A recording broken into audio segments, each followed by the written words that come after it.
Bam, bam, bam, bam, badam, bam, bam, bam, bam, badam, bam, bam, bam, bam, badam, bam. Mami Made! Heute macht die Mami das. Hallo und herzlich willkommen bei Mommy Made. Ich bin die Sarah und hier auf dem Mommy Made YouTube-Kanal gibt es jede Woche ein neues Tutorial aus den Bereichen Nähen und Do-it-yourself. Manchmal aus den Wünschen aus der Community, so auch heute. Und deshalb nehmen wir heute etwas, was wir sonst weniger auf diesem Kanal nähen, nämlich eine Tasche. In diesem Wunschglas lag mittlerweile ein ganzer Haufen von Meldungen und Wünschen, dass ich doch mal eine Magic Pouch mit euch nähen soll. Das ist ein solches Ding mit einem diagonal verlaufenden Reißverschluss und dem Vorteil, dass, wenn man das Ganze aufmacht, man alles vor sich hat und sieht. So eine nähen wir heute und zwar nicht anhand von den Maßen, die ich euch vorgebe, sondern ich werde euch heute hier zeigen, wie ihr eine Magic Pouch nach euren Wünschen gestalten könnt. Also wie ihr sie sowohl in mini klein als auch in riesengroß als auch in jeder Größe dazwischen anfertigen könnt, so wie ihr das gerne möchtet.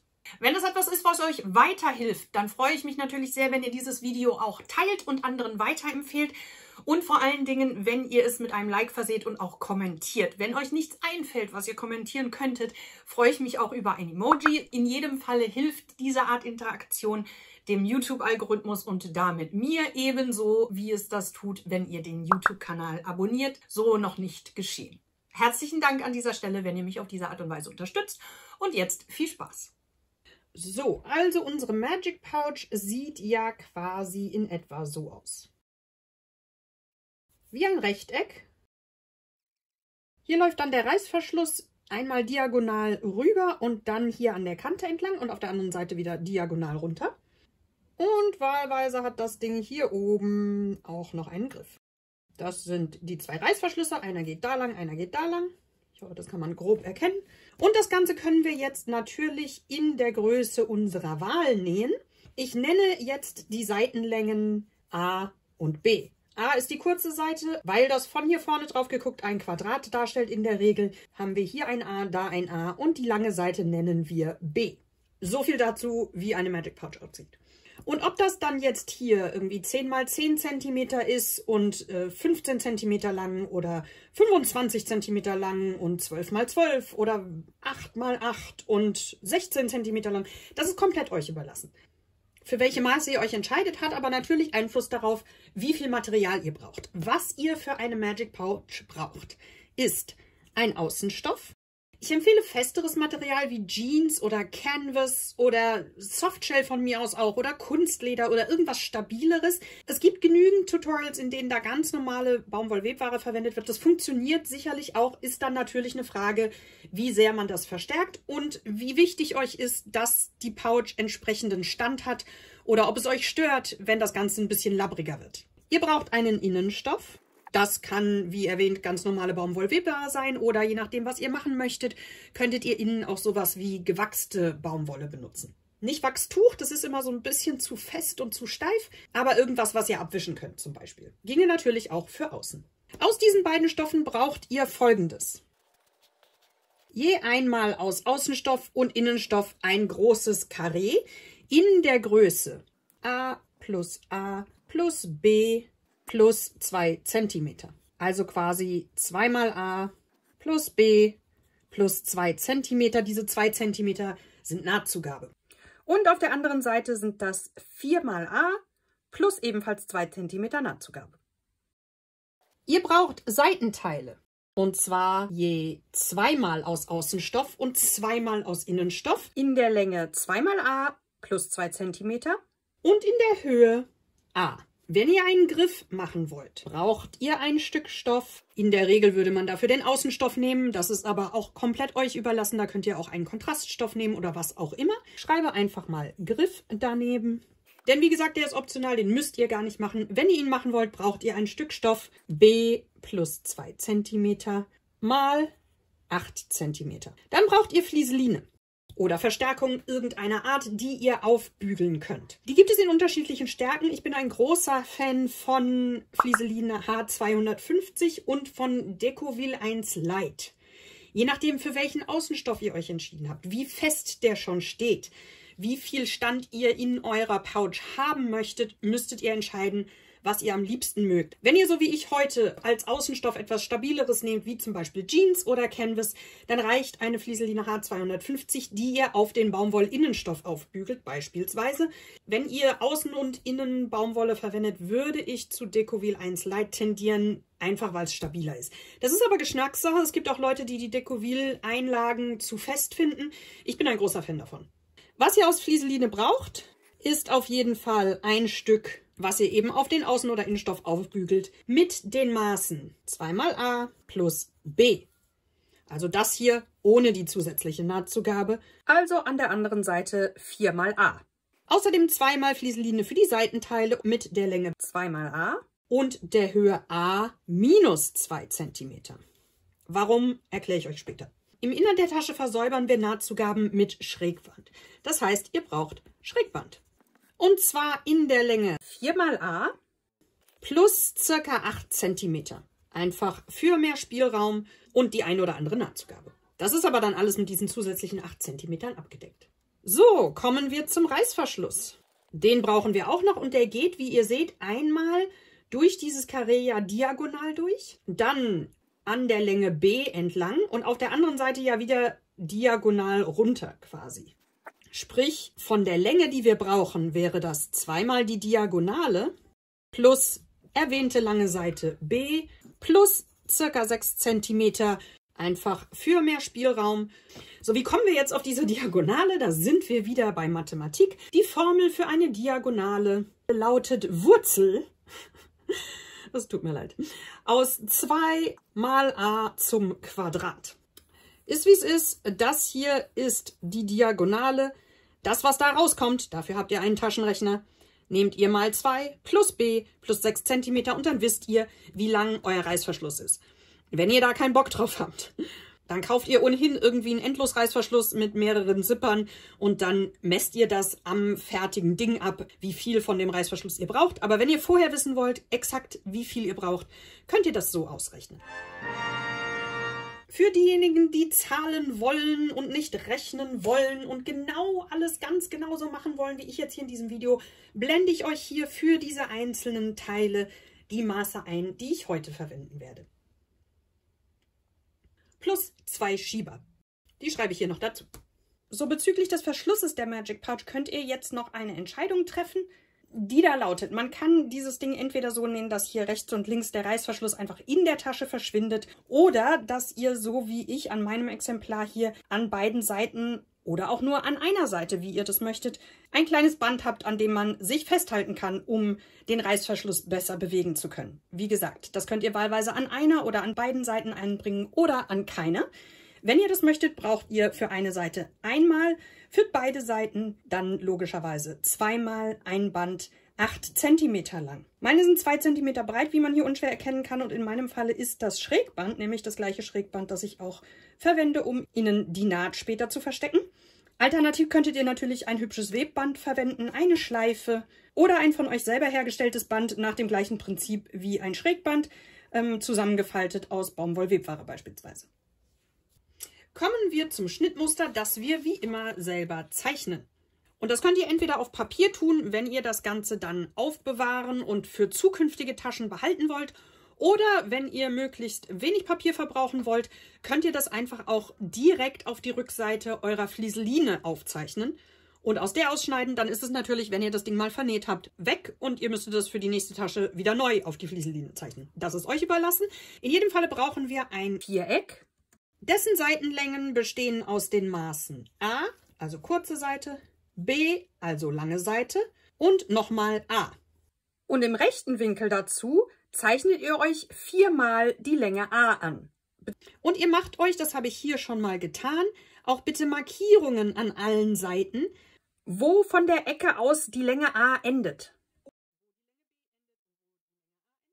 Denn diese Markierungen brauchen wir im nächsten Schritt. Was wir jetzt nämlich machen, ist, diese beiden Markierungen zu verbinden. Also einmal hier übers Eck eine Linie zu ziehen, da übers Eck eine Linie zu ziehen, hier unten übers Eck eine Linie zu ziehen und auch an der letzten Ecke eine diagonale Linie zu ziehen. Dann ziehen wir uns Hilfslinien, ganz leichte Linien, bei denen wir hier oben die A-Markierung mit der unteren verbinden. Und das gleiche bei dieser hier.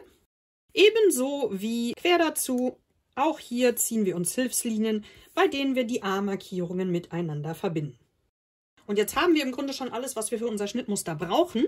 Letztlich sieht das nämlich aus wie folgt. Lange Seite, Diagonale, hier rein, Innenseite, hier raus, Diagonale, lange Seite, außen, Diagonale, hier rein, Innenseite, wieder raus und Diagonale. Das ist im Grunde die Form, die wir hinterher haben wollen. Es kann sein, dass die ein bisschen anders bei euch aussieht, wenn ihr euch hier jetzt für eine weniger lange Strecke entschieden habt im Verhältnis zu den Seitenteilen. Bei dem Modell, was ich jetzt hier gezeichnet habe, ist die Tasche recht klein, aber sehr lang. Möglicherweise sieht eure irgendwie so aus. Ist also nicht schlimm, wenn das nicht exakt identisch ist mit meinem Ding hier. Ich habe ja jetzt auch komplett ohne Maße gezeichnet, sondern nur reine austauschbare A-B-Werte genommen. So, was wir jetzt noch machen, bevor wir das Ganze hier ausschneiden, ist an einigen Ecken abzurunden. Unser Reißverschluss verläuft nämlich hinterher, hatten wir ja hier gesehen, diagonal, lange Seite und auf der anderen Seite wieder diagonal. Das ist dieses Stück hier, diagonal, lange Seite, diagonal. Und da wollen wir keine harten Ecken drin haben, denn das wird schwierig, den Reißverschluss ums Eck zu legen. Das heißt, wir würden hier ein wenig abrunden, und zwar an allen diesen Ecken. Hier und da, genauso wie hier und da. Damit das jetzt identisch wird, würde ich mir das an einer Ecke anzeichnen, dass ich hier einen schönen Verlauf habe. Und dann würde ich hergehen und das hier so weit ausschneiden, dass ich diese Rundung auf die anderen Ecken übertragen kann, dass die überall identisch ist. So, ich habe mir das jetzt also schon mal ausgeschnitten. Hier sind überall noch die harten Kanten und da ist die Rundung, die ich eben gezeichnet habe. Ich würde mir dieses Schnittmuster jetzt einmal der Länge nach falten, würde dann hier die Rundung übertragen, entweder anzeichnen oder direkt ausschneiden und das Ganze dann nochmal quer falten und auch hier den überstehenden Rand entweder anzeichnen oder direkt wegschneiden. Im Resultat habt ihr euer fertiges Schnittmuster. Das sieht so aus oder so ähnlich, hat auf jeden Fall an den Kanten hier oben jetzt Rundungen, die überall identisch sind. Und das habt ihr jetzt entweder auf Papier oder schon auf eurer Flieseline. Wenn ihr das auf Papier habt, dann legt ihr das jetzt auf eure Flieseline, übertragt dieses Schnittmuster und schneidet es aus Flieseline aus. Oder wenn ihr das auf Flieseline gezeichnet habt und dann jetzt schon ausgeschnitten habt, dann habt ihr euch diesen Schritt schon gespart. Euer fertiges Flieseline-Schnittmuster wiederum bügelt ihr dann jetzt auf die linke Seite eures Stoffes auf. Wahlweise auf den Außenstoff oder auf den Innenstoff. Ich habe das hier schon mal getan. Und jetzt schneidet ihr um das aufgebügelte Flieseline-Schnittmuster drumrum und lasst dabei beim Zuschnitt am Stoff ringsherum 1 cm Nahtzugabe überstehen. Und diesen Zuschnitt legt ihr euch dann noch auf euren jeweiligen zweiten Stoff und schneidet den noch nicht zugeschnittenen zweiten Stoff entsprechend identisch zu. So, jetzt kümmern wir uns erstmal um die Seitenteile. Die habt ihr ja zweimal aus Außen- und zweimal aus Innenstoff zugeschnitten und ihr hattet Flieseline in einem sehr ähnlichen Maß und die bügelt ihr jetzt auf wahlweise euren Außen- oder Innenstoff auf. Ich habe das hier auf den Innenstoff aufgebügelt, weil ich ja außen, wie gesagt, dieses festere Jeansmaterial habe. Und ihr bügelt die Flieseline so auf, dass die komplett mittig auf euren Seitenstreifen ist, also ringsherum eine Nahtzugabe von 1 cm überstehen bleibt. Im nächsten Schritt legt ihr euch jeweils einen Außen- und einen Innenstoff rechts auf rechts. Geht damit an die Nähmaschine und näht einmal hier an der Flieseline entlang, aber nicht überall ringsherum zu, sondern von unten vom Rand einmal an der kurzen Seite entlang, hier oben rüber und auf dieser kurzen Seite wieder runter bis ganz zum Ende. In der Mitte, das ist unsere Wendeöffnung. Das näht ihr mit einem einfachen Gradstich einfach zusammen. Bam, bam, bam, bam, badam, bam. Wenn ihr das getan habt, trimmt ihr ringsherum die Ecken zurück. Vorsichtig, dass ihr die Naht nicht verletzt dabei. und wendet das Ganze auf rechts. Ich nehme zum Ausformen immer gerne ein Essstäbchen. Jeder andere stumpfe Gegenstand funktioniert genauso gut, um die Ecken hier schön auszuformen.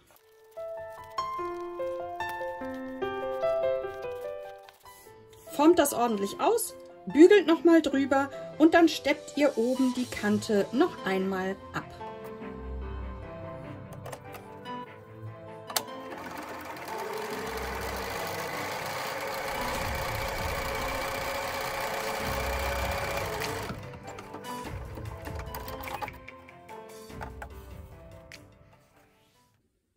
Als nächstes kümmern wir uns um den Griff, so ihr einen nähen möchtet.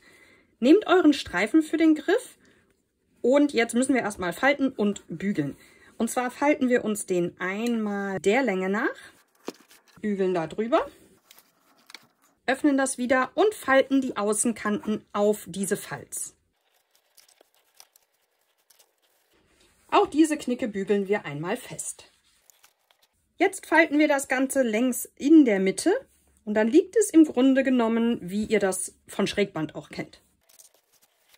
Fixiert alle Knicke nochmal, indem ihr ordentlich drüber bügelt. Klappt diese letzte Falz dann wieder auf, dreht euren Griff um, sodass die offenen Kanten unten liegen und faltet den Griff längs nochmal in die andere Richtung. So klipse ich mir die Ränder fest.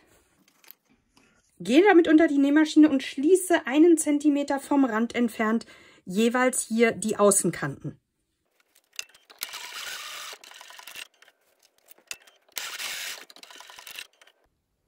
Das Ganze sieht jetzt so aus, zusammengenäht an den Rändern. Auf der einen Seite drauf guckend haben wir diese offenen Kanten und innen die Falz, die so wulstig reinguckt. Und auf der anderen Seite sieht es aus wie ein kleines Boot. So. Auch hier schneide ich einmal diagonal die Nahtzugabe ein, auf beiden Seiten, und wende das Ganze jetzt, so dass die offenen Kanten innen zu liegen kommen. Auch hier forme ich die Ecken wieder ordentlich aus und bügel dann nochmal über alles drüber. Zu guter Letzt gehe ich damit an die Nähmaschine und steppe einmal ringsherum den kompletten Griff zusammen. Bam, bam, bam, bam, badam, bam. Jetzt bringe ich diesen Griff an meinem Außenstoff an. Dafür ermittle ich sowohl von meinem Griff als auch von diesem Außenteil die Mitte. Das heißt, ich halbiere mir den einmal, falte mir den, kann mir da wahlweise eine Stecknadel oder ein Clip oder was auch immer dran stecken. Oder das Ganze mit Kreide markieren. Und an einem meiner Teile mit der Rundung markiere ich mir ebenfalls die Mitte. Das könnt ihr tun, indem ihr da einfach mal mit dem Fingernagel so drüber streicht. Manchmal reicht das schon. Alternativ könnt ihr euch das natürlich anzeichnen. So, jetzt lege ich die Mitte meines Griffs auf diese Mittelfalz. Und ich mache das nach Augenmaß, dass ich den Griff quasi mittig zwischen der oberen Kante und der Höhe, auf der hier diese Außenteile rausgehen, platziere. Ihr könnt das natürlich auch ordentlich ausmessen und dann mittig platzieren. Da, wo das festgenäht werden soll, steckt ihr euch das fest oder haltet es gut fest, wenn ihr nicht stecken möchtet und euch das jetzt nicht ganz so wichtig ist, dass es 100% an der Stelle bleibt. Und jetzt nähen wir rechts und links eine Art Kästchen. Wer schon öfter Taschen genäht hat, kennt das. Einmal hier im Karree und in der Mitte nochmal ein Kreuz. Einfach zur zusätzlichen Verstärkung. Das heißt, ihr überlegt euch, wie breit ihr das annähen möchtet. Ich würde hier auf 4 cm gehen, mir da eine Markierung setzen. Ebenfalls eine Markierung bei 4 cm setzen. Und dann habe ich zumindest schon mal die Größe, die ich rechts und links abnähen möchte.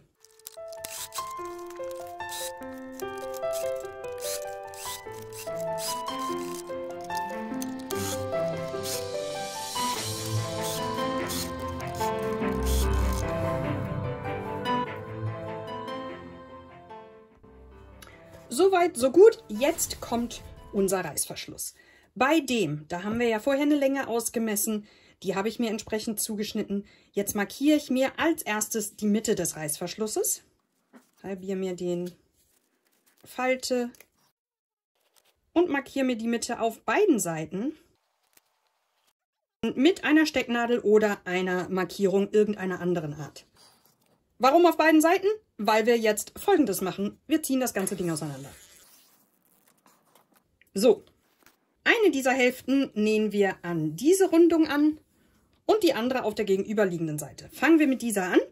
Da hatten wir ja schon mal gefaltet und uns hier die Mitte markiert. Da legen wir jetzt unsere Mitte-Markierung drauf. Wir legen diesen Reißverschluss oder diese Reißverschlusshälfte rechts auf diesen Stoff. Folglich liegt die dickere Seite der Raupe zum Stoff gerichtet in Richtung Tasche. Und da stecke ich mir das Ganze fest. Das kann ich dann jetzt wahlweise, wenn mir das lieber ist, auch wieder mit Clips machen. So, dieser Reißverschluss muss hier einmal ringsherum angenäht werden. Ich stecke mir den fest und beim Feststecken stelle ich fest, dass wenn ich hier um die Rundung will und das hier so feststecke, der sich so blöd hochwellt. Und das wird sich natürlich spätestens beim Annähen irgendwie schwierig gestalten. Und um das zu lösen, schneide ich die Nahtzugabe an meinem Reißverschluss an dieser Stelle schon mal ein. Das heißt, ich habe hier von hier bis da, grob wo meine Finger jetzt sind, und in diesem Bereich schneide ich mir ganz vorsichtig den Rand dieses Bandes, also die Nahtzugabe, leicht ein. Nicht zu weit. Wir wollen damit nur erreichen, dass wir das ordentlich in die Rundung legen können. Ich bin immer erstmal ein bisschen vorsichtig, probiere das dann aus und schneide dann gerne noch ein bisschen weiter. Aber ich möchte nicht so weit einschneiden, dass ich hier hinterher nicht mehr gescheit nähen kann. Wenn ich das gemacht habe, stecke ich mir meinen Reißverschluss hier an der Rundung ordentlich fest. Was dann jetzt dank dieser Einschneidungen kein Problem mehr darstellt. Das gleiche mache ich in dieser Richtung. Sieht dann so aus und auf identische Art und Weise gehe ich mit der anderen Reißverschlusshälfte auf der anderen Seite meiner Tasche vor.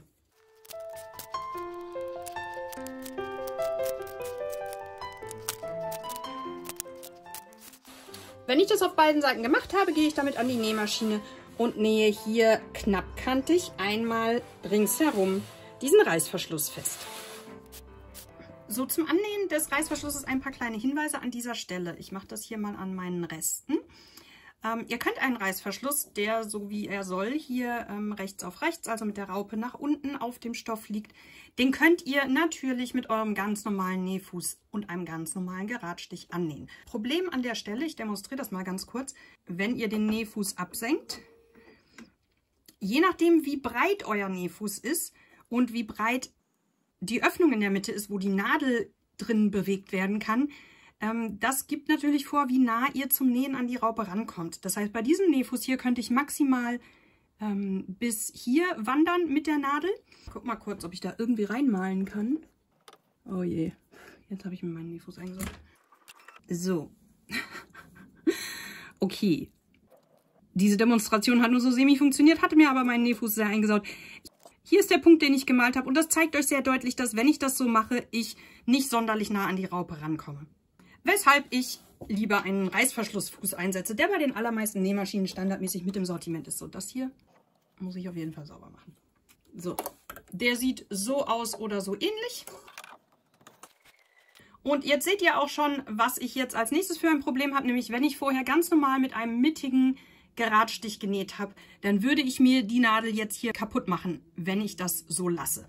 Ergo müssten wir die Nadel jetzt in die linke Position stellen. Ich senke einmal kurz den Nähfuß ab, um euch zu zeigen, wie wunderschön nah ich mit dieser Lücke jetzt hier an diese Raupe ran kann. Das heißt, was ihr mindestens machen müsst, ist eure Nadel in eine linke Position zu stellen, damit sie da nicht kaputt geht und damit ihr eben entscheidet, wie nah ihr an der Raupe nähen möchtet.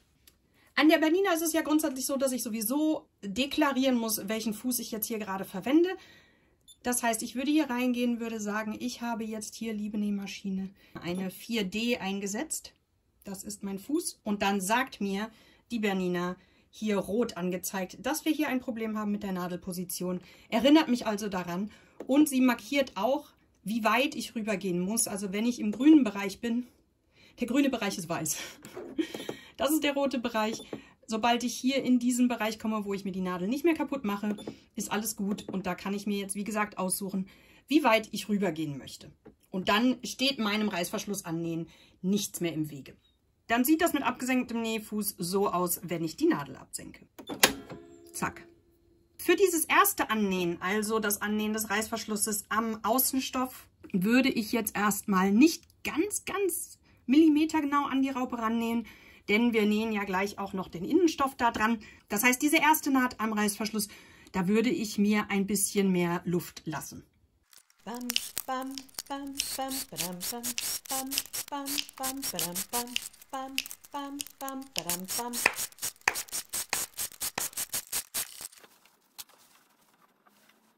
Sieht dann so aus, einmal ringsherum an der einen Seite und auch an der anderen festgenäht.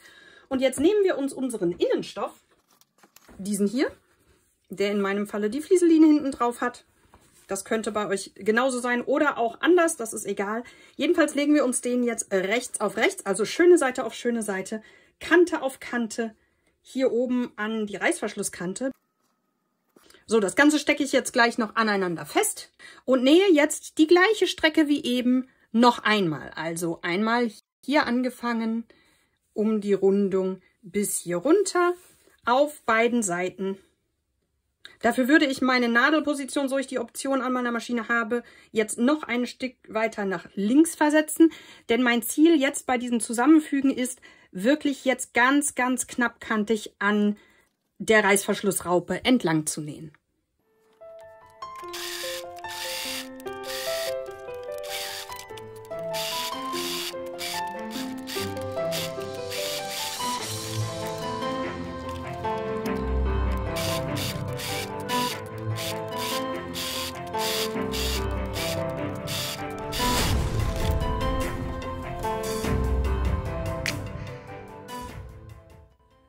So, wenn ihr das soweit festgenäht habt, Innen- und Außenstoff und den Reißverschluss, dann geht ihr jetzt noch her und schneidet hier in den Kurven die Nahtzugaben der Stoffe ein.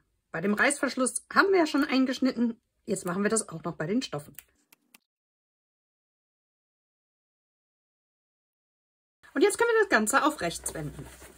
Bam, bam, bam, bam, badam, bam. Formt vor allen Dingen die Rundungen ordentlich aus, streicht es ordentlich fest. Wer möchte, kann auch jetzt nochmal von beiden Seiten drüber bügeln.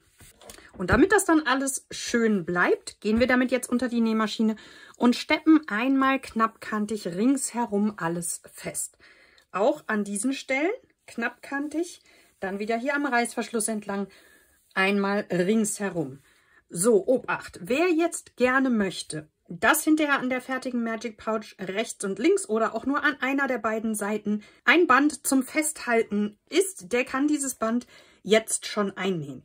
Dafür halbiert ihr euch eure 8 cm Band, in meinem Fall sind das Schrägband, und legt das hier auf dieser Gerade auf der Mitte auf, und zwar rechts auf rechts. Wenn das jetzt ein Webband wäre, wäre das Muster auf jeden Fall außen. Da steckt ihr das fest, wahlweise an einer oder an beiden Seiten. Mit dem Knick nach innen. Und wenn ihr jetzt ringsherum feststeppt, steppt ihr diese 2 Bänder an der Stelle schon mal fest. Ich habe jetzt hier meinen Reißverschlussfuß noch an der Maschine. Das lasse ich auch so, denn ich möchte hier möglichst nah wieder an der Raupe entlang und möglichst knappkantig absteppen können. Dafür stelle ich mir meine Nadel allerdings jetzt in die rechte Nadelposition, damit ich dann, wenn ich den Nähfuß absenke, mit dem Nähfuß hier an der Raupe entlang mich hangeln kann oder eben an der Stoffkante und hier knappkantig absteppen kann.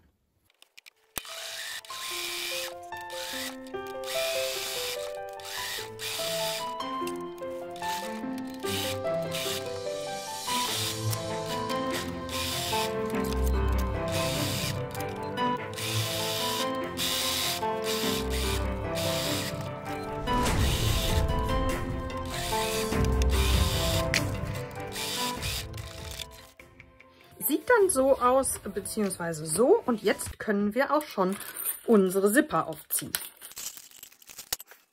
Dafür lege ich mir das mit der Innenseite nach oben und der Außenseite nach unten. Und jetzt nehme ich mir meine beiden Reißverschlussenden und da kommt von dieser Seite ein Zipper drauf. Ich trenne mir dafür an einer Seite unten ein paar von den Zacken ab. Dann lässt sich das, finde ich, leichter aufziehen.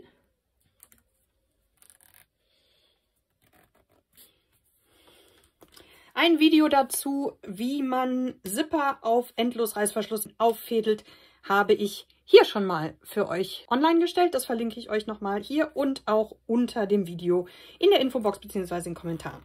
So, wenn die eine Seite drauf ist, umdrehen und auf der anderen Seite das gleiche. Also hier Zipperende an Zipperende schlagen und den Zipper auffädeln.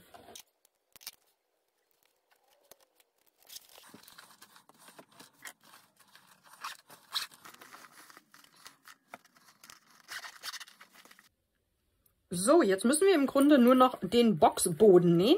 Dafür öffnen wir die Reißverschlüsse etwas weiter und drehen uns das Ganze wieder auf links, also so, dass die Innenseite außen ist. Und da seht ihr schon, wie es quasi in diese quadratische Form fällt. Genau das wollen wir jetzt zusammennähen. Wir klappen dafür allerdings das Reißverschlussende nach außen. Und ihr müsst den Reißverschluss relativ weit öffnen, damit ihr diese Strecke hier so gerade ziehen könnt wie möglich. Guckt, dass ihr die Ecke als Endpunkt nehmt und das dann hier an der Geraden Stoß auf Stoß legt.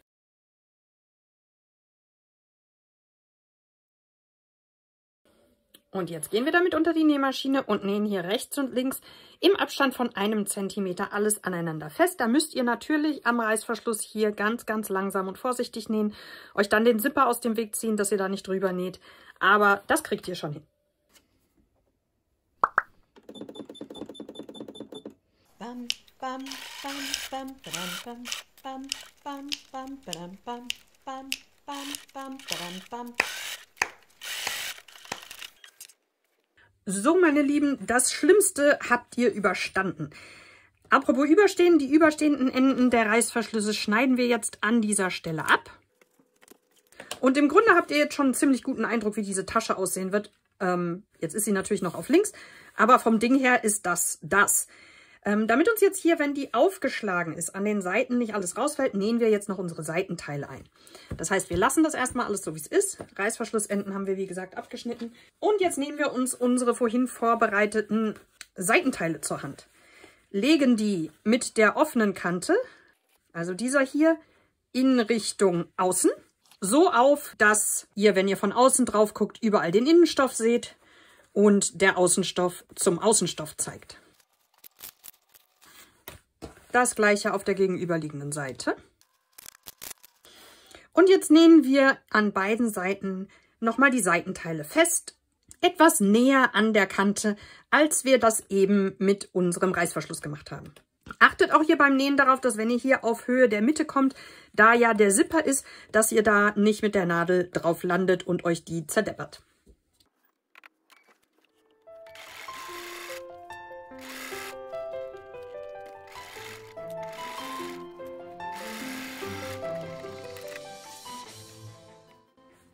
So sieht das Ganze jetzt aus. Und jetzt könnten wir das Ganze eigentlich auch schon auf rechts drehen, die Seitenteile hier befestigen und dann wären wir fertig. Allerdings haben wir ja hier jetzt 2 offene Kanten.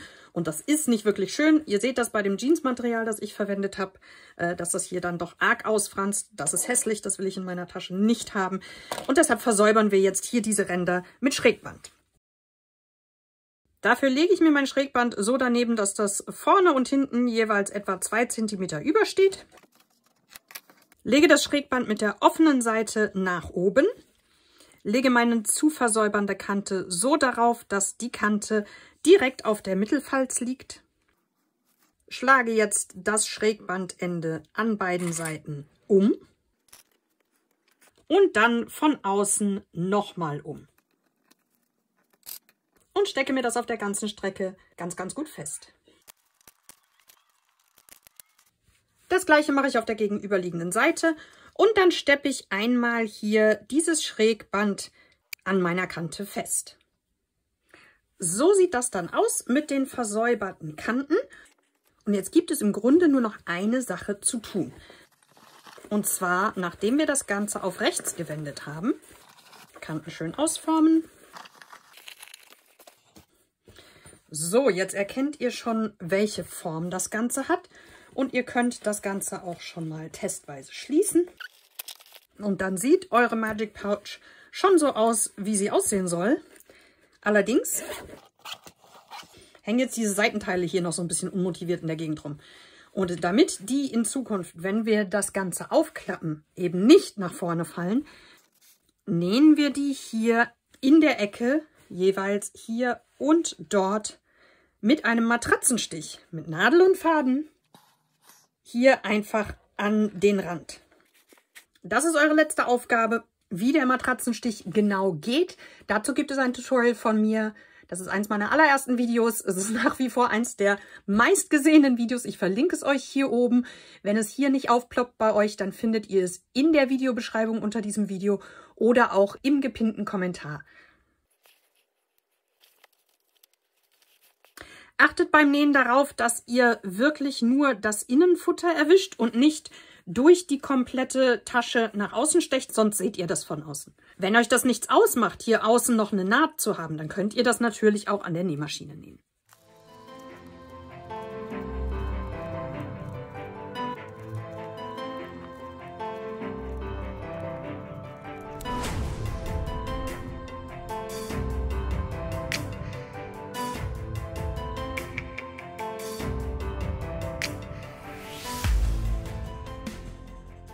So, fertig ist unsere Magic Pouch, die ihr jetzt anhand dieses Tutorials, wie gesagt, auch in jeder erdenklichen Wunschgröße für euch anfertigen könnt. Ich persönlich finde sie sehr praktisch für sowas wie einen Haufen Stifte. Bin aber bei Taschen, tatsächlich habe ich festgestellt, dann mittlerweile doch ein großer Fan von Innentaschen oder Fächern. Und deshalb habe ich mir jetzt auch schon eine Variante genäht, in der es Innentaschen gibt. Lasst mich gerne in den Kommentaren wissen, ob das was ist, das euch auch interessiert oder ob ihr jetzt eher nicht so an Taschennäh-Tutorials interessiert seid. Und danach werde ich dann entsprechend handeln und diese Tasche entweder einfach für mich behalten oder euch auch zu diesen Innentaschen noch ein Tutorial erstellen. Wenn ihr nichts von den Dingen verpassen möchtet, die hier auf dem Kanal passieren, dann abonniert sehr gerne den Kanal und aktiviert auch das kleine Glöckchen, denn nur mit dem Glöckchen informiert euch YouTube über neue Videos von mir und ihr verpasst dann keinen zukünftigen. Solltet ihr grundsätzlich Wünsche haben, so wie diese Magic Pouch ja einer war, wie gesagt, unter diesem oder auch jedem anderen Mommymade-Video auf YouTube kommentieren. Alle Wünsche sammle ich, die landen im Wunschglas und mindestens einmal im Monat erfülle ich einen dieser Wünsche aus der Community. Ich freue mich in jedem Falle, wenn ihr euch auf dem Kanal ein wenig umseht, das ein oder andere vielleicht mal anguckt, was ihr noch nicht gesehen habt oder hier in Zukunft wieder reinschaltet und sagt Tschüss, bis zum nächsten Mal. Mommymade!